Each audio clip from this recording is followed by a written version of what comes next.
ओकर नाम भैरवी ऐसा कुछ बोल ले रही हूँ। तो के बारे में कुछ पता बका? रउआ के भैरवी के भी पता बा बाबूजी? ये के है भैरवी?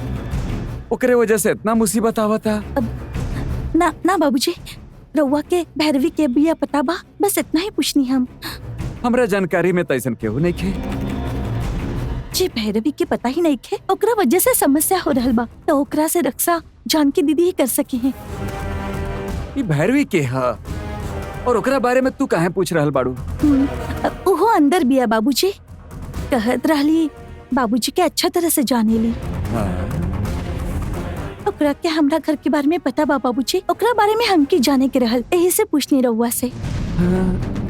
ठीक बा, वो जाए दी बाबूजी, रउआ हमारे मदद कर सके नहीं का? ऐसे काहे कहताड़ो बिटिया? का करे कहा ही बतावा ना हमरा के। बाबूजी हम जानकी दीदी से मिले चाहत बानी। रउआ जानकी दीदी के लिए आई ना। का हो गेल बता के? तू ऐसा काहे बोलताड़ू? मर चुकल जानकी कैसे आ सकेली?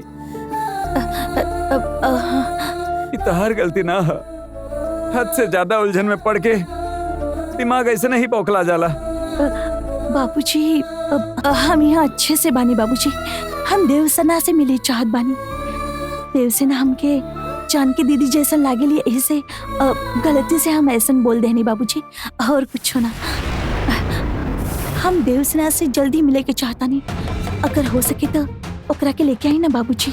हम लेके आवत नहीं बेटा, लेकिन हम जन पूछनी होकर जवाब ना देलू तू। बोला ना बेटा। हम केहू के छोड़ ले ना बानी बाबूजी, कुछ सवालन के जवाब पता ना होखेला और कुछ के जवाब ही ना होखेला। तो पति के ससुराल वालन के छोड़ देलू, वैसे ही बूढ़ आदमी के छोड़ दे बुका। हम केकरा के ना छोड़ ले बानी, हमार नसीब ही हमके मजबूर कैले बा। राउर बेटी होके हमरा के जे करे की चाही हम उहे करतानी। रउआ के हमार चिंता बाता देवसेना के लिए आई, हमार खातिर बाबूजी। हमार तो तू मानत नहीं खू, लेकिन तहार बात तो हमरा के मन ही के पड़ी। जरूर हम काल ही देवसेना के यहाँ लेके आवत तनी। चलो तनी हम अब, ख्याल रखिए अपन।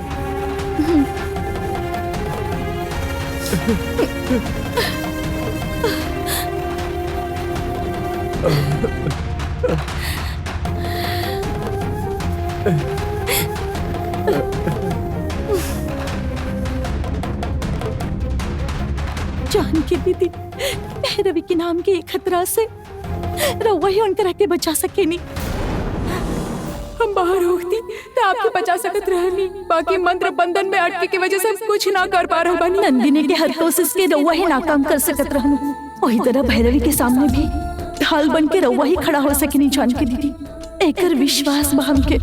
हम कुछ ना कर सके नहीं गंगा, हम खुद ही जा कैद होके रह गए बानी। ये हालत में अरुण के बचाए की जिम्मेदारी पूरा तरह से तहारा पे है गंगा। हम तहार भरोसे बानी, अरुण के देवसेना के ही परिवार के सिर्फ तू बचा सकेलू।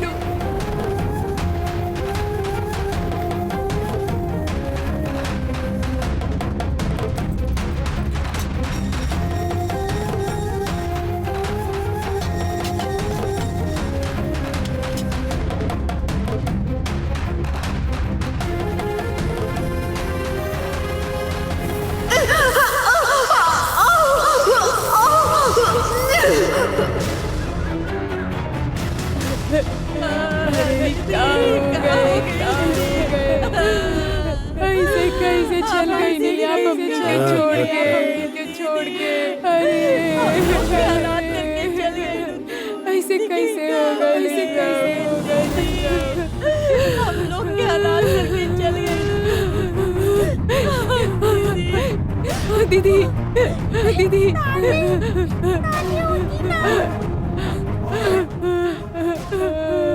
हमके तो यकीन ही नहीं हो।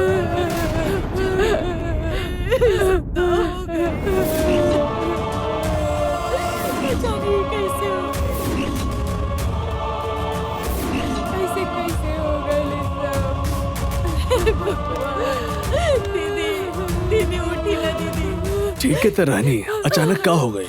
दीदी पता ना डॉक्टर, हमने के मंदिर गई रहनी तब ऐसा हो गई। अब हम पर के चिल्लाई दीदी। उठी ना दीदी।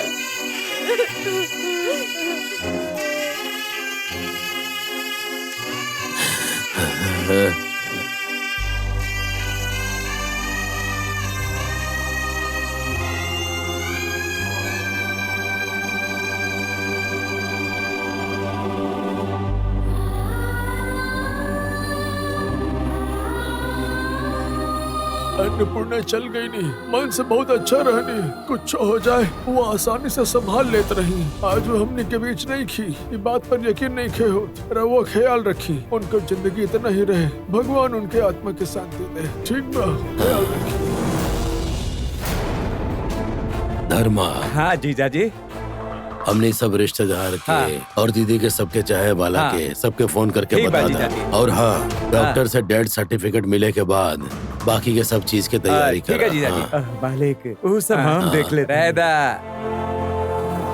हमने के गैला के बाद उनके अकेले छोड़ दे ललाई काफी रहे। अब कुछ मत कहा। मालिक बाहर जात समय हम दीदी के बता के गए रहनी। अब तू चुप रहा का। हमनी में से केहू ना रहला, तू उनकरा के अकेला छोड़ के कैसे चल गईला? ना बेटा सुना, तू उनकरा के अकेले छोड़ के चल गई लाला, एली वो मर गईली। अभी नाटक कल बंद करा।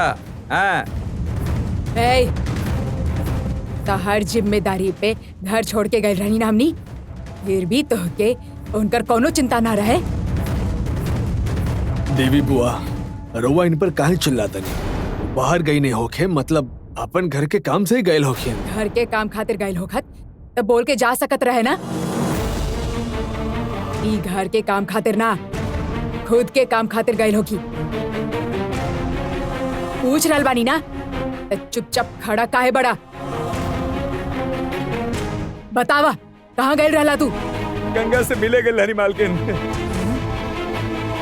घर के काम खातिर ना, खुद के काम खातिर गए होगी। पूछ रहल बानी ना, तो चुपचाप खड़ा काहे बड़ा? बतावा कहाँ गए रहला तू? गंगा से मिले गए लहरी मालकिन।